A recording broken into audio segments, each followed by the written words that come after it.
दिन था 24 जुलाई 2011 का और जगह थी अमेरिका का टेक्सास राज्य। और इसी राज्य के अंदर से एक छोटी सी नदी बहती है और इसी नदी के साथ बसे हुए गांव के लोग जब सुबह सुबह नदी पर गए तो उन्होंने वहां बहुत अजीब सी चीज नोटिस करी। उन्होंने देखा कि सामने मगरमच्छों का झुंड बहुत अजीब तरीके का बिहेव कर रहा है। और जब वो लोग उस मगरमच्छों के झुंड के पास गए तो उन्होंने नोटिस किया कि ये तो किसी इंसान को खा रहे हैं। ये देखते ही वहां रहने वाले लोगों ने पुलिस को बुलाया और पुलिस ने आते ही मगरमच्छों के झुंड को साइड किया और उस बचे कुचे इंसान की लाश को बाहर निकाला। यहाँ तक अभी पुलिस को लग रहा था कि मरने वाला व्यक्ति जरूर एक्सीडेंटली इस नदी के अंदर जा गिरा होगा और वो मगरमच्छों का शिकार हो गया। लेकिन जब उन्होंने लाश को ध्यान से देखा तब उन्हें समझ में आया कि नहीं, ये कोई एक्सीडेंट नहीं है बल्कि ये तो कुछ और ही था। सब कुछ बताऊंगा आपको इस केस के बारे में, लेकिन उससे पहले मेरा नाम है विकी और आप देख रहे हैं मिस्टीरियस दुनिया पॉडकास्ट का एक और बहुत ही दर्दनाक एपिसोड। आप प्लीज इस वीडियो को एक लाइक कर दें और कमेंट्स में पिक में लिख दें ताकि आने वाली वीडियो में मैं आपको शाउट आउट दे दूं।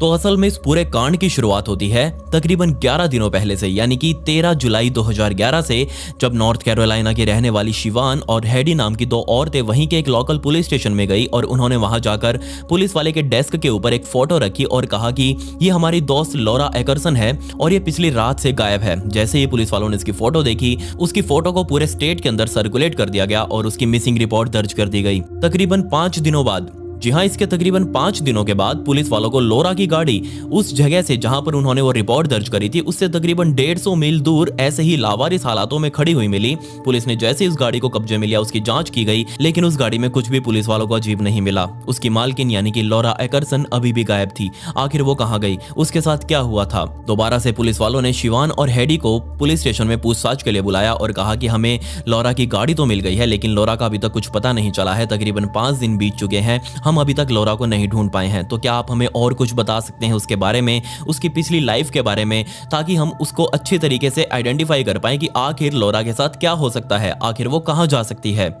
तब यहाँ पर इन दोनों ने मिलकर लॉरा की पिछली बहुत ही भयानक जिंदगी के बारे में पुलिस को बताना शुरू किया। जी हाँ, तकरीबन 7-8 सालों पहले यानी कि 2005-6 के आसपास, जब ये लॉरा, शिवान और हेडी बहुत अच्छे दोस्त नए नए बने ही थे और तभी लॉरा की मुलाकात एक म्यूजिक स्टूडियो में म्यूजिशियन से हुई जिसका नाम ग्रैंड था। अब जैसे ही ग्रैंड ने लॉरा को देखा और लॉरा ने ग्रैंड को देखा तो ये दोनों आपस में एक दूसरे को अट्रैक्ट कर रहे थे। पहले ही दिन देखने के बाद दोनों ने साइड में जाकर एक दूसरे से बातें करी, दोनों ने एक दूसरे का नंबर एक्सचेंज किया और फिर क्या, वही होना था जो आपने सोचा हुआ है। जी हाँ, ये दोनों एक दूसरे के प्यार में पागल हो चुके थे। पूरी पूरी रात वो फोन पर बातें करते रहते, दोनों एक दूसरे को शादी के सपने दिखा रहे थे। हमारा घर ऐसा होगा, हमारी शादी ऐसी होगी, हमारी लाइफ अच्छी होगी, हमारे इतने बच्चे होंगे, हमारी फैमिली ऐसी होगी। अब जैसे ये चीज लॉरा सुन रही थी तो उसको भी ये चीज अब तक समझ आ चुकी थी कि हाँ, जो भी कुछ है उसका बस एक ग्रांट ही है और उसको इसी के साथ अपनी आगे की जिंदगी अब बितानी है। जब तक ये दोनों रिलेशनशिप में थे तब तक बहुत बहुत अच्छा इनका सब कुछ चल रहा था, लेकिन रिलेशनशिप में आने के सिर्फ 1.5 सालों बाद ही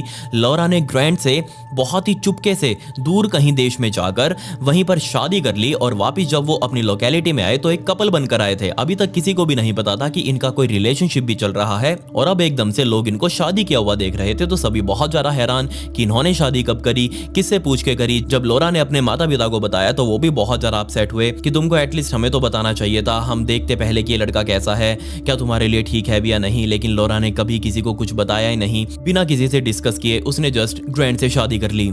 शादी होने के बाद भी कुछ टाइम तक तो ठीक था, लेकिन तभी यहाँ पर ग्रैंड ने अपना असल चेहरा दिखाना शुरू किया। जी हाँ, शादी होने के बाद लॉरा को ये चीज पता चली कि ग्रैंड तो ड्रग्स और अल्कोहल का बहुत ज्यादा एडिक्टेड है। जी हाँ, वो सारा दिन माल पीकर सेट रहता, इधर उधर भंड रहकर पड़ा रहता। लेकिन इस चीज की खबर शादी से पहले लॉरा को बिल्कुल भी नहीं थी और जैसे ही ग्रैंड का ये रूप लॉरा के सामने आया तो उसको बहुत ज्यादा बुरा लगा। उसको समझ नहीं आ रहा था कि आखिर वो ग्रैंड को कैसे समझाए कि उसको अपनी जिंदगी के एक अच्छे पाथ के ऊपर चलना चाहिए, लेकिन वो तो इधर नशे पते फूंक कर भंड पड़ा था। खैर, जैसे ही लॉरा ग्रैंड को कुछ भी कहती तो यहाँ ग्रैंड लॉरा को बहुत ज्यादा कंट्रोल करने की कोशिश करता। ग्रैंड ने ना सिर्फ लॉरा को नए दोस्त बनाने से मना कर दिया था बल्कि उसने साफ तौर पर यह लॉरा को समझा दिया था कि तुम्हारे पहले यानी कि शादी से पहले जितने भी दोस्त थे उसमें से किसी से भी तुम कभी बात नहीं करोगी। तुम्हारे मोबाइल की पूरी एक्सेस मेरे पास रहेगी। अगर तुमने किसी से भी बात करी तो मुझे पता चल जाएगा और उसके बाद तुम अपना हिसाब लगा लेना। लॉरा ने जब ये चीज सुनी तो वो बहुत ज्यादा अपसेट हो चुकी थी।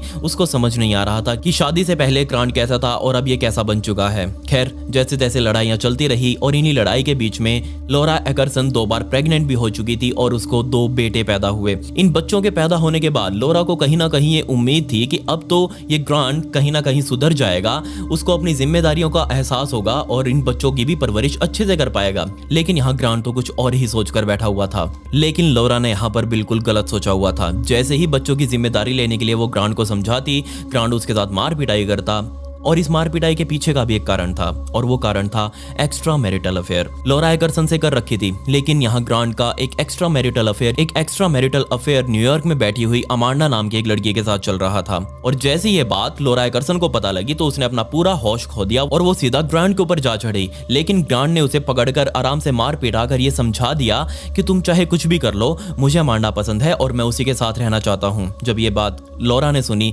तो उसको समझ आ चुका था कि उसकी आगे की जिंदगी बर्बाद होने वाली है। उसको समझ नहीं आ रहा था कि आखिर वो आगे सब कैसे मैनेज करेगी। 2010 का एक वो दिन भी आया जब लॉरा सुबह सुबह अपने घर में उठी तो उसने देखा कि ग्रांट उसके बेडरूम में है ही नहीं, जबकि वो रात को एक साथ सोए थे। और जैसे उसने सुबह उठकर देखा कि ग्रांट वहां से गायब है तो उसने पूरे घर के अंदर ग्रांट को ढूंढा, उसको कॉल करने की कोशिश करी, लेकिन ग्रांट का नंबर स्विच ऑफ आ रहा था। लॉरा बहुत ज्यादा टेंशन में आ चुकी थी कि उसका पति आखिर कहाँ चला गया। उसने आस पड़ोस में लोगों से पूछताछ करी, ग्रांट के दोस्तों से भी बात करने की कोशिश करी, लेकिन किसी को पता ही नहीं था कि आखिर ग्रांट है कहाँ पर। दिन बीतते गए और अब एक हफ्ते के आसपास का समय निकल चुका था। लॉरा अभी भी अपने पति को ढूंढ रही थी और तभी जैसे ही वो फेसबुक चला रही थी और उसी फेसबुक फीड के अंदर उसने ग्रांट की आईडी देखी जो कि कुछ ही मिनटों पहले अपडेट की गई थी। जी हाँ, उस आईडी से एक फोटो पोस्ट की गई थी जिसके अंदर ग्रांट और अमांडा ने शादी कर ली थी। आपने बिल्कुल सही सोचा, ग्रांट नॉर्थ कैरोलिना से निकलकर सीधा न्यूयॉर्क गया, वहां अमांडा रहा करती थी, अमांडा के घर पर गया, वहां जाकर इन दोनों ने शादी कर ली और अमांडा और ग्रांट अब एक साथ रह रहे थे। ये चीज देखते ही लॉरा अब अपना कंट्रोल खो चुकी थी। उसको बहुत ज्यादा गुस्सा आया और गुस्सा आना यहाँ वैलिड भी था। उसका पति उसके साथ रहते हुए किसी और लड़की के साथ शादी कर चुका था। उसने तुरंत ही ग्रांट को फोन करने शुरू किए। अब यहाँ पर ग्रांट का फोन नंबर भी ऑन हो चुका था। अब उस फोन कॉल के ऊपर ही ग्रांट और लॉरा के बीच में लड़ाई चल रही थी और तभी यहाँ लॉरा ने उस फोन कॉल पर कहा कि तुमने मेरे साथ शादी करी है और तुम मेरे साथ शादी में होते हुए किसी दूसरी के साथ शादी कैसे करते हो जबकि हमारा तो अभी तक डाइवोर्स भी नहीं हुआ। तब यहाँ ग्रांट ने कहा कि हमारी तो शादी ही नहीं हुई कभी। इतने साल से जो हम रह रहे थे वो बिना शादी के रह रहे थे, क्योंकि तुमने कभी नोटिस ही नहीं किया कि जब हमने वो मैरिज सर्टिफिकेट बनवाया था उस पर सिर्फ तुमने साइन किए थे। मैंने आज तक कभी उस मैरिज सर्टिफिकेट के ऊपर साइन ही नहीं किए। जैसे ये बात लॉरा को पता चली, उसके पैरों के नीचे से जमीन खिसक गई। उसको अपनी पूरी दुनिया उजड़ती हुई दिख रही थी। उसके साथ इतना बड़ा धोखा हो चुका था, 2 बच्चे उसके पैदा हो चुके थे, लेकिन अब उसका पति उसको ये सब बोल रहा था। लॉरा को समझ आ चुका था कि ग्रांट उसके साथ इतने सालों से एक प्रैंक कर रहा था, उसके साथ पूरी फैमिली बनाई, उसके साथ इतना टाइम पास किया, वो जस्ट एक मजाक था। लेकिन लॉरा की जिंदगी तो अब खत्म हो चुकी थी, वो तो बर्बादी की राह पर चल रही थी। इस फोन कॉल के तकरीबन 2 दिनों बाद लॉरा जब अपने घर पर ही थी, वहां पर एक पोस्टमैन आया और उस पोस्टमैन ने एक नोटिस लॉरा के हाथों में थमाया और उस नोटिस में लिखा हुआ था कि ग्रैंड कोर्ट में गया है और उस कोर्ट में जाकर उसने अपने बच्चों की कस्टडी को उसके हवाले करने के लिए कहा है। जैसे ये बात लॉरा को पता लगी कि उसके बच्चे भी अब उसके पास से जाने वाले हैं तो वो बहुत ज्यादा परेशान हो चुकी थी। उसने अपने बच्चों को ना देने की कसम उठाई, कोर्ट में केस चला और 2010 का ही अंत होते होते फैसला आ चुका था कि क्योंकि अब लॉरा के पास कोई स्टेबल जॉब नहीं है, वो अकेली है, तो वो 2 बच्चों की रखवाली सही से नहीं कर पाएगी। तो इसलिए कोर्ट ने इन दोनों बच्चों की कस्टडी ग्रांट के हाथों में सौंप दी। दोनों बच्चे भी अब लॉरा के पास से जा चुके थे। लॉरा बहुत ज्यादा परेशान चल रही थी। 2011 की शुरुआत में लॉरा ने फिर से एक केस डाला और उस केस में कहा गया कि ग्रांट मेंटली स्टेबल नहीं है, वो नशे पते फूकता है और इन्हीं नशों के चक्कर में वो कभी भी अपने बच्चों के साथ कुछ भी कर सकता है। इसलिए मुझे मेरे बच्चे सेफ उसके हाथों में दिखाई नहीं दे रहे और उन बच्चों की कस्टडी वापस मुझे दी जाए। 2011 अप्रैल महीने में कोर्ट ने फैसला सुनाया कि अब क्योंकि दोनों ही बच्चे माता पिता चाहते हैं कि वो रखे, तो इसलिए हम 3 और 4 दिनों का बंटवारा करते हैं। हफ्ते के 4 दिन ये बच्चे ग्रांट के पास रहेंगे, 3 दिन ये बच्चे लॉरा के पास रहेंगे और इन दोनों को ये बच्चे आपस में एक्सचेंज करने पड़ेंगे। ये चीज जानकर लॉरा को कहीं ना कहीं सुकून तो मिला कि एटलीस्ट उसके बच्चे कहीं ना कहीं अभी भी उसके साथ ही हैं। तकरीबन 2 महीनों के आसपास का समय बीत चुका था। लॉरा और ग्रांट दोनों एक दूसरे के घर जाते, वहां से अपने दोनों बच्चों को पिक करते, अपनी गाड़ी में बैठाकर अपने अपने घर ले आते और ये 8 हफ्तों तक तो सही चला। 13 जुलाई 2011 का दिन आ चुका था और ये वो दिन था जब लॉरा को ग्रांट के घर से जाकर अपने बच्चों को पिक करके अपने घर घर लेकर आना था।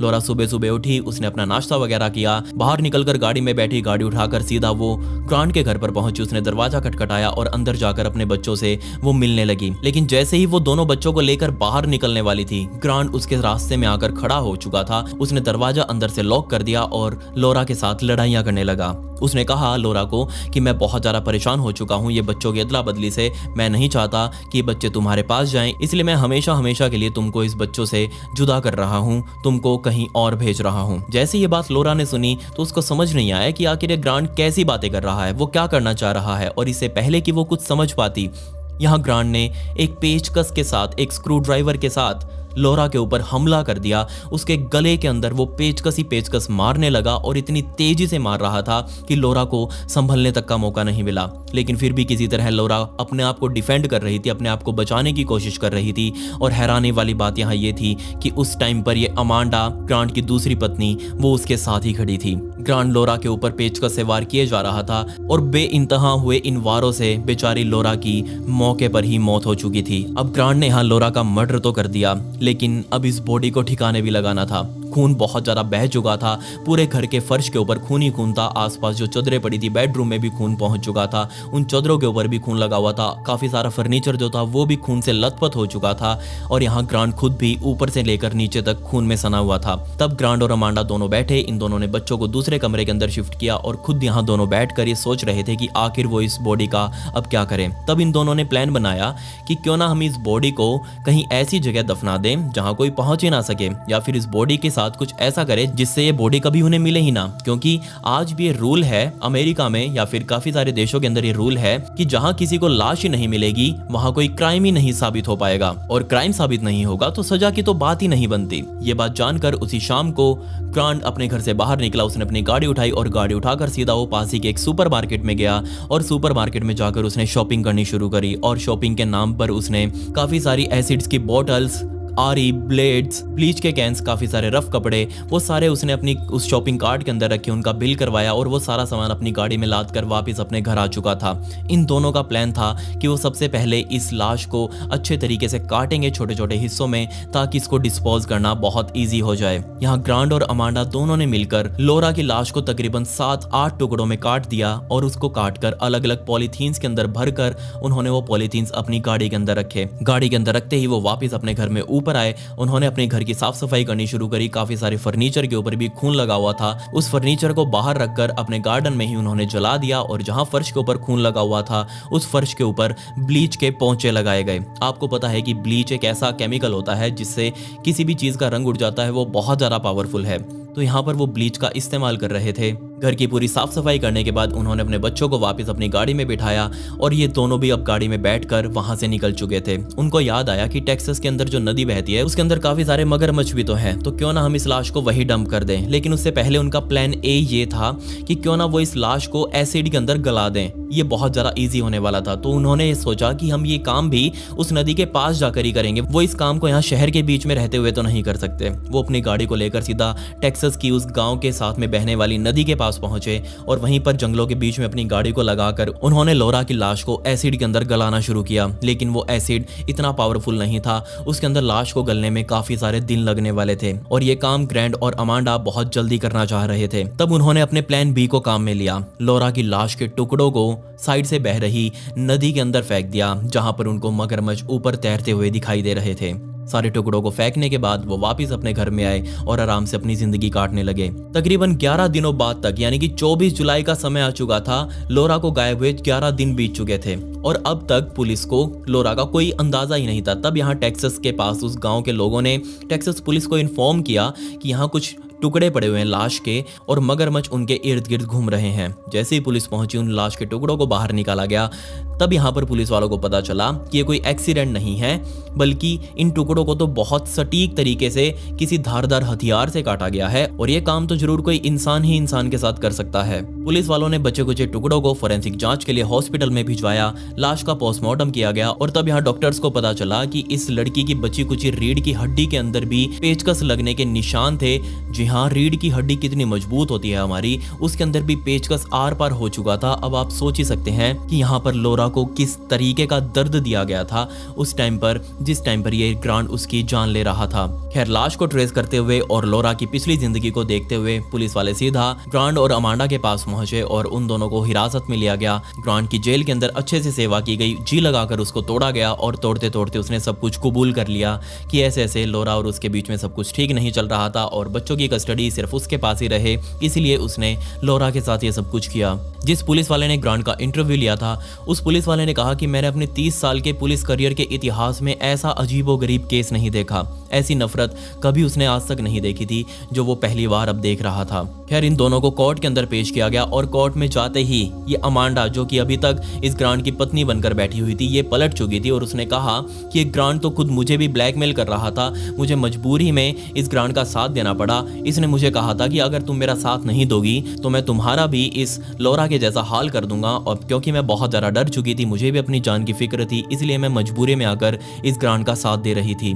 खैर, क्योंकि अब वो भी एक मर्डर के अंदर शामिल थी और ग्रांट ने तो मर्डर किया ही था, इसके बदले कोर्ट अब इस फैसले के ऊपर पहुंचा कि कोर्ट ने ग्रांट को लाइफ इम्प्रिजनमेंट सुनाई, वो भी गैर जमानती, मतलब कभी भी वो जमानत लेकर बाहर नहीं आ सकता। इसके अलावा अमांडा को 20 सालों की जेल की सजा सुनाई गई। तो हो सकता है अमांडा 2032 के आसपास इस जेल से बाहर निकल आएगी और अपनी आगे की जिंदगी वो कंटिन्यू करेगी। खैर, आप मुझे बताइए कि आपको इस केस के अंदर क्या अजीब लगा। मुझे ये समझ नहीं आता कि लोग आखिर ऐसे रिलेशनशिप बिल्ड ही क्यों करते हैं जिनकी शुरुआत ही झूठ के साथ हुई हो। और मैं आज आपको ये बात पक्का कह सकता हूँ कि एक रिलेशनशिप जो कि झूठ के साथ शुरू हुआ है वो कभी भी सफल हो ही नहीं सकता।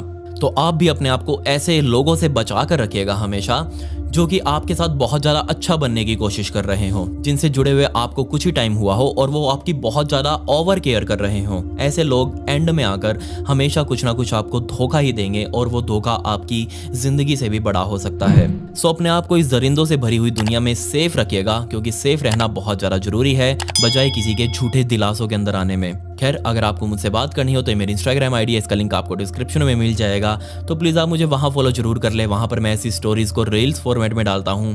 खैर, पिछली वीडियो का शाउट आउट इंदर हलदार को and comment pick me to get a shout out in next video. मिलते हैं अगली वीडियो में। ये वीडियो देखने के लिए धन्यवाद।